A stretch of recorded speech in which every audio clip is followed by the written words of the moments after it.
அப்படின்னா இந்த பஞ்சாயத்துக்கு தீர்ப்பு சொல்ல வேண்டிய நேரம் வந்துருச்சு.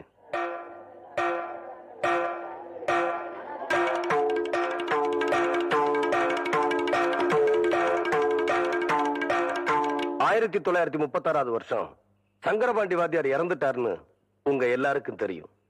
1937 வருஷம் இந்த பத்திரம் கரையம் பண்ணிருக்காங்க. இது முதல் தப்பு. சங்கரபாண்டி வாத்தியார்னா எல்லாரும் பள்ளிக்கூட வாத்தியார்னு தப்பா நினைச்சுக்கிட்டு இருக்கீங்க.